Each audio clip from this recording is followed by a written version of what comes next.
아모스 7장 1절부터 9절까지 말씀 우리 한 목소리로 한 절씩 같이 교독하겠습니다. 1절 말씀부터 제가 먼저 읽겠습니다. 주 여호와께서 내게 보이시는 것이 이러하니라. 왕이 풀을 벤 후 풀이 다시 움돋기 시작할 때에 주께서 메투기를 지으심에 풀을 다 먹은지라. 내가 이르되 주 여호와여 청하건대 사하소서. 야곱이 미약하오니 어떻게 서리이까 하매 여호와께서 이에 대하여 뜻을 돌이키셨으므로 이것이 이루어지지 아니하리라 여호와께서 말씀하셨느니라. 보이신 것이 이러하니라. 주 여호와께서 명령하여 불로 징벌하게 하시니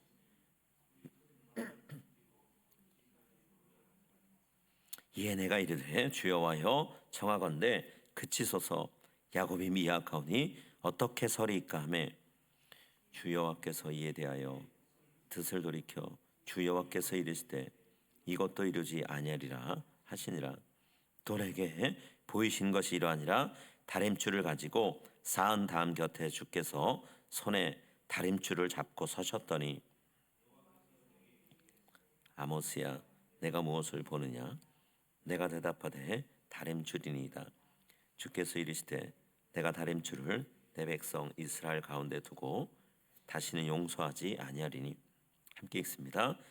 이삭의 산당들이 황폐되며 이스라엘의 성소들이 파괴될 것이라. 내가 일어나 칼로 여로보암의 집을 치리라 하시니라. 아멘. 이 아침에는 용서가 소용없을 때라는 제목으로 우리 같이 말씀을 함께 나눴으면 합니다. 아무리 좋은 기회가 주어져도 그것을 무심하게 지나가는 사람이 있어요. 활용을 못하는 사람이 있습니다. 그런가 하면 딱 한 번밖에 기회가 주어지지 않았지만 그것을 놓치지 않고 잘 활용하는 그런 사람도 있죠. 여러분, 기회는 그것을 활용할 줄 아는 사람에게 주어졌을 때 그 가치가 드러나게 돼 있죠.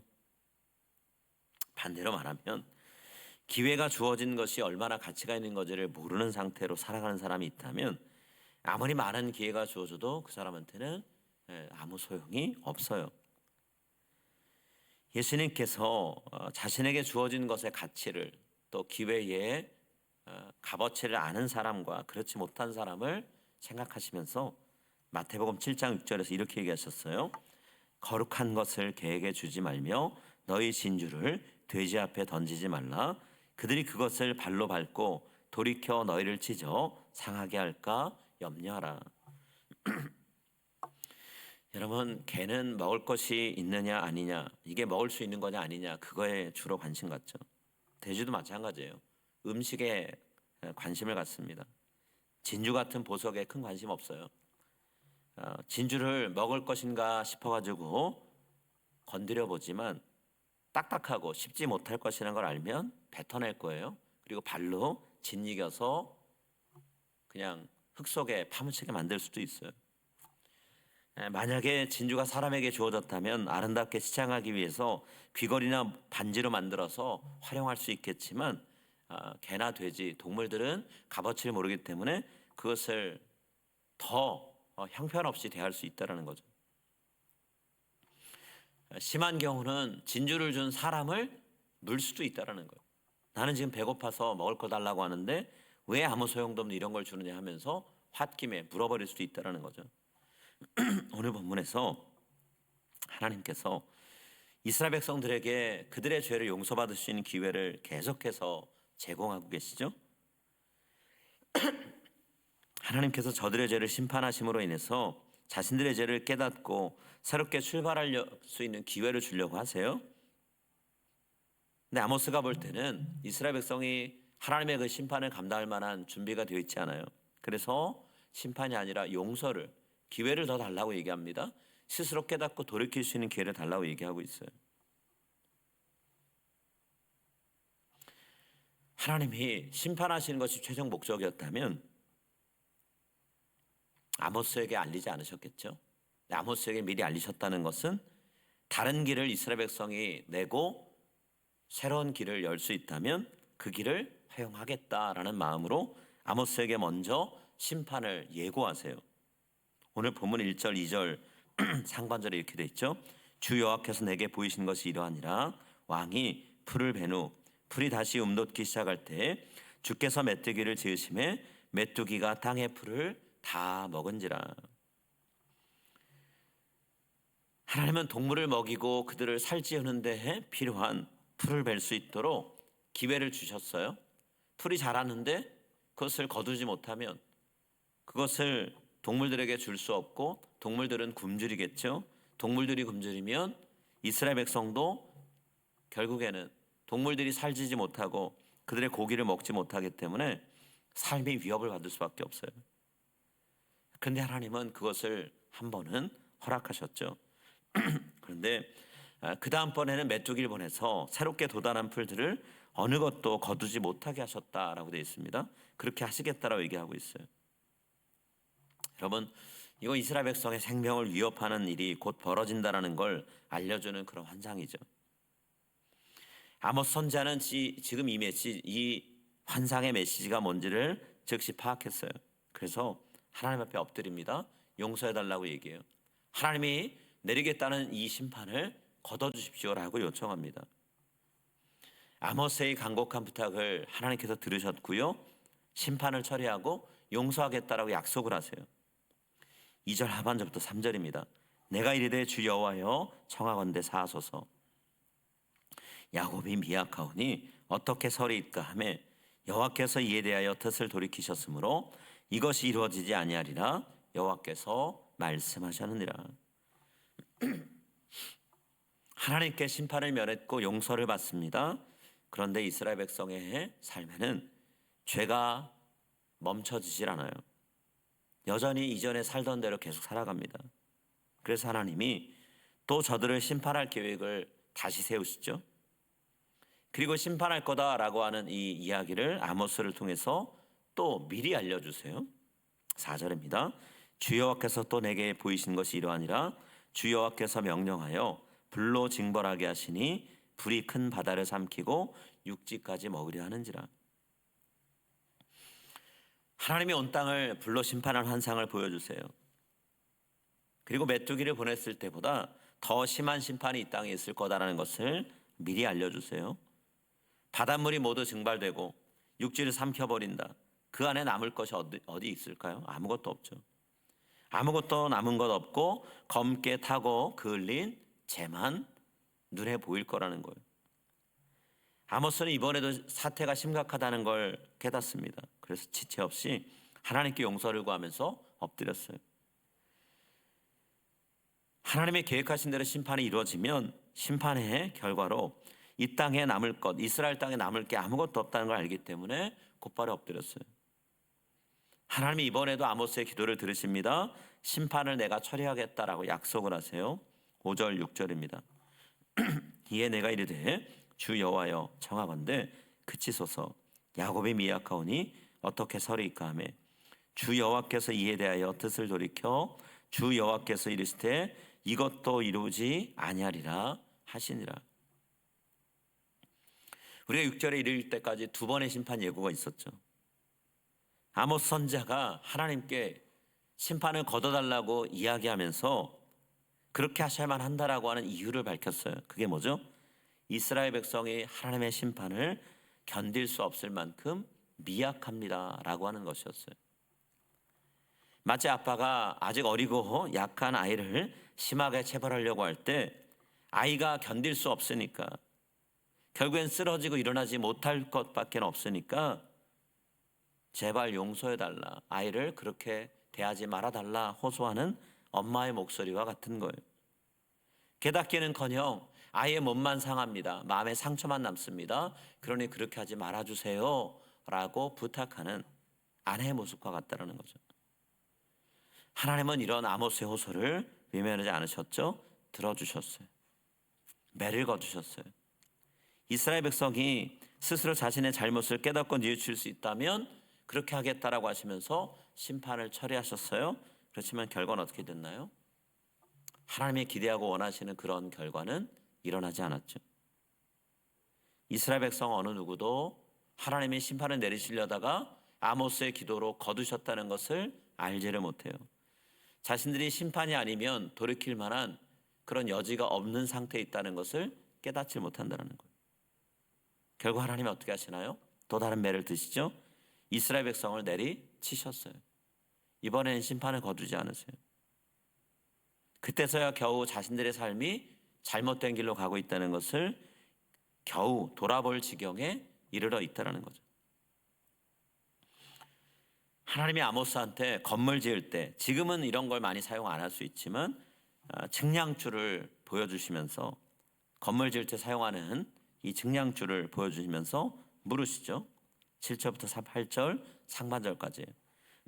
또 내게 보이신 것이 이러하니라. 다림줄을 가지고 사한 담 곁에 주께서 손에 다림줄을 잡고 서셨더니 여호와께서 내게 이르시되 아모스야, 내가 무엇을 보느냐? 내가 대답하되 다림줄이니이다. 하나님이 이스라엘 백성 전체를, 이스라엘 나라 전체를 건축 중에 있는 건물에 비유하시죠. 여러분, 건물은 수평을 잘 유지해야 그 건물이 나중에 시간이 흘렀을 때 무너지지 않고 균열이 일어나지 않고 제대로 서 있을 수가 있어요. 그래서 건축하는 사람들은 항상 손에 측량줄을 들고 섭니다. 건물의 수평을 잘 유지하면서 내가 짓고 있는 건지 확인한단 말이에요. 기초도 튼튼해야 되겠지만 튼튼한 기초 위에 건물이 지어져도 수평을 유지하지 않고 세워지면 얼마 못 가서 건물이 기울어졌다가 무너질 가능성이 크다라는 거죠. 하나님이 이스라엘 백성이 좌로도 우로도 치우치지 않고 수평을 잘 유지하면서 그렇게 살아가길 바라는데 이미 한참 삐뚤어진 상태라서 스스로 무너지고 피해를 입기 직전이란 말이에요. 하나님께서는 이스라엘이라고 하는 나라가, 이스라엘 백성이라는 하나의 건물이 스스로 무너지기 전에 하나님 손으로 허물어 버리겠다 얘기하세요. 이스라엘만 무너지는 게 아니라 주변의 많은 나라, 다른 백성들도 영향받고 함께 무너지기 때문에 그렇다는 거예요. 8절 하반절부터 9절입니다. 주께서 이르시되 내가 다림줄을 내 백성 이스라엘 가운데 두고 다시는 용서하지 아니하리니 이삭의 산당들이 황폐되며 이스라엘의 성소들이 황폐될 것이라. 내가 일어나 칼로 여호와의 집을 치리라 하시니라. 하나님께 특별히 선택된 백성인 이스라엘이 자기 스스로를 유지하지 못할 정도로 형편없는 지경에 이르러 있는 상태예요. 하나님께서 이들을 자신의 백성으로 삼으실 때 그때 하나님이 꿈꾸셨고 계획하셨던 목적이 전혀 이루어질 수가 없는 그런 상태에 이르는 거죠. 이스라엘 백성을 하나님이 이집트에서 이끌어내실 때 꿈꾸신 목적이 뭔가요? 이스라엘을 거룩히 구별해서 그들의 삶을 통해 온 세상을 살아가는 다른 민족들, 다른 나라들을 구원하는 거죠. 하나님 백성 삼는 거예요. 레위기 11장 45절에서 출애굽의 목적을 얘기합니다. 나는 너희의 하나님이 되려고 너희를 애굽 땅에서 인도하여 낸 여호와라. 내가 거룩하니 너희도 거룩할지어다. 거룩하다. 하나님께 특별히 구별된 백성, 선택된 백성으로서 세상 속에서 찾아볼 수 없는 그런 삶을 살아가는 백성 되게 하려고 한다는 거예요. 하나님을 위해서만 헌신되고 하나님 말씀대로만 순종하며 살아가는 백성, 하나님의 뜻을 이루는 백성으로 인생을 사용할 줄 아는 그런 사람 되게 하겠다라는 거죠. 하나님 이 말씀을 출애굽기 19장 5절 6절에서 또 말씀하셨어요. 세계가 다 내게 속하였나니 너희가 내 말을 잘 듣고 내 언약을 지키면 너희는 모든 민족 중에서 내 소유가 되겠고 너희가 내게 대하여 제사장 나라가 되며 거룩한 백성이 되리라. 너는 이 말을 이스라엘 자손에게 전할지니라. 하나님은 구약의 이스라엘 백성을 거룩한 제사장 나라 되게 하려고 그들을 불러내셨다라고 얘기해요. 그런데 오늘 우리가 아모스에서 읽은 것처럼 저들에게는 그렇게 살아갈 마음이 전혀 없죠. 하나님이 아닌 다른 신을 섬기고 그들을 숭배하며 살아갔어요. 하나님의 뜻을 순종하는 삶이 아니라 자기 뜻대로 자기 마음대로 살아가는 삶을 살고 있다는 거예요. 하나님의 계획을 이루는 것을 인생의 목표로 삼는 게 아니라 내가 원하는 계획을 이루는 것을 자기 인생의 목표로 삼고 있다는 거예요. 하나님께서 아무리 돌이킬 수 있는 기회를 주시고 또 주셔도 돌이킬 마음이 없어요. 그렇기 때문에 결국 하나님이 내리려고 하셨던 심판을 처리하지 않고 결국 기어코 실행하셨다라는 거죠. 이스라엘 백성을 통해서 실행하려고 했던 계획이 무너졌을 때 하나님은 어떻게 하시나요? 계획을 포기하지 않으시죠? 하나님은 그 계획을 교회 공동체를 통해서 이루기를 작정하셨어요. 구약의 이스라엘 백성으로 인해서 계획이 무너지게 되니 신약의 교회를 통해 그 계획을 이루려고 하신다라는 거죠. 하나님의 꿈은 멈추지 않습니다. 계속돼요. 이 꿈을 이루기 위해서 하나님께서 우리 그리스도인들을 어떤 사람으로 부르시나요? 하나님의 거룩한 백성, 제사장 나로 삼으시고 우리를 통해 일을 하기를 원하시죠. 이 거룩한 부르심, 소명에 대해서 베드로가 분명하게 선언하죠. 베드로전서 2장 9절입니다. 너희는 택하신 족속이요 왕 같은 제사장들이요 거룩한 나라요 그의 소유가 된 백성이니 이는 너희를 어두운 데서 불러내어 그의 기이한 빛에 들어가게 하시니에 아름다운 덕을 선포하게 하려 하심이라. 하나님께서 꿈꾸시는 것, 하나님의 비전, 이것이 과연 오늘날 교회인 우리를 통해서 얼마나 이루어지고 있나요?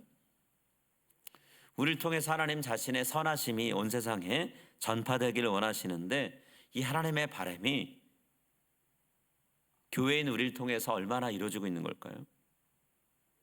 교회가 세상에 빛이 되고 소금이 되어서 이 세상에 썩지 않고 어둡지 않기를 원하시는데 하나님의 간절한 이 마음이 오늘 우리를 통해 실망스러운 결과로 일어나지 않고 하나님이 원하시는 대로 계속해서 하나하나 성취되고 있나요? 여러분, 하나님께서 우리에게 계속해서 은혜를 주십니다. 복된 길로 인도하세요. 기회를 주신다는 거죠.